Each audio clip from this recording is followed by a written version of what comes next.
Hello and welcome to Lifelong Scribe, and today we're going to be talking about the pentacle and the pentagram. The pentacle and pentagram are often confused and their meanings have changed throughout history. Some people equate the two terms, some keep them separate. Some consider a pentagram in a circle a pentacle, and others call an inverted pentagram a pentacle. However, the best definition I've found for them, and the distinction I will be using, is that the pentagram is a 5-pointed star, and the pentacle is that same star in the same orientation but surrounded by a circle. We'll get into the inverted version in a separate video.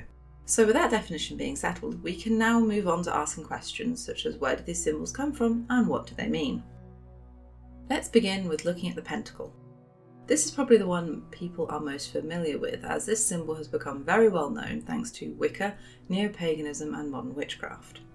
The first documented appearance of the pentacle is in two grimoires from around the 1500s. One is called the Heptameron and the other the Key of Solomon. The Heptameron is attributed to Pietro d'Abano, who was an Italian philosopher, astrologer and professor of medicine. I struggled to find this text, but I did find an online source eventually. In this, it shows him using the pentacle as a talisman. It is something to be inscribed on parchment or linen and worn. It also comes with instructions on when to make it, such as during the day and hour of Mercury, the moon increasing, indicating a belief that these events make a difference to the pentacle itself. Furthermore, though it is called a pentacle, here it is a 6-pointed star with insignia around and inside it, not a 5-pointed star. There is also no circle around it. This appears to be the only pentacle in this book. The other is the Key of Solomon, in which many symbols are shown and referred to as pentacles.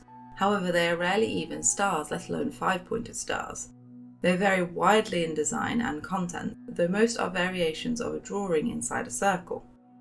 Their differences are accounted for in their difference in purpose and how they are created, what planets they are associated with, what names are being inscribed in them, and the book even goes into the prayers that should be said when making them. An example of what we would recognise as a pentacle comes in Book 1, Chapter 18. Concerning the Holy Pentacles or medals, where we come across figure 40.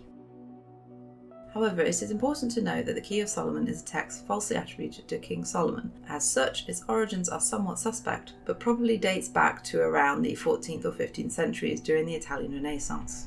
There have been many translations over the years, with some variations in them. As we can see in both books, the term pentacle is used at times differently to the way we might use it today. Some of the symbols we would probably call sigils, talismans or diagrams, but terms are ever evolving. It is also important to note that both the Key of Solomon and the Heptameron are of somewhat uncertain origins and come from a time when people still dabbled in the idea of being able to do magic from within a Christian context. Over time, the pentacle symbol came to be associated with Wicca and modern magic as an outgrowth of the occult movement.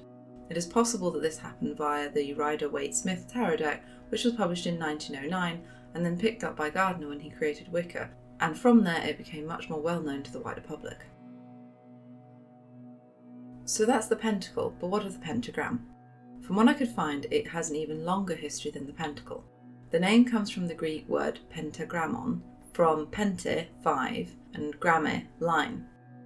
We see this symbol appearing far, far back in human history, some examples dating back to the Bronze and Iron Ages, but the oldest example is one found on some pottery from Mesopotamia and dating back to the middle of the 4th millennium BC.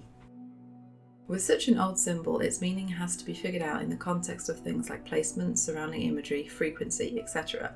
But from what I could uncover, it seems to have held a protective quality.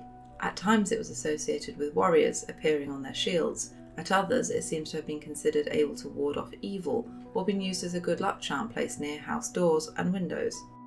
Furthermore, it is a symbol that has been picked up by different religions and belief systems throughout history, all keeping it with a similar meaning but often adapting it, reinterpreting it and reusing it. This has been so much the case that we see the 5-pointed star still being used to protect houses in Europe during the 19th century according to the research of Fernando Coimbra, which I've linked in the description. As you can see, both these symbols have quite some history, and there's probably still plenty more to say about them, but I hope this provides a basic explanation for both the pentacle and the pentagram. The meaning and purpose of both these symbols has changed throughout history, but the pentacle has primarily been associated with the occult, with talismans and magic, while the pentagram has older roots, but still pertains to protection. I hope you found this video interesting and that you will join me next week for another video. See you then!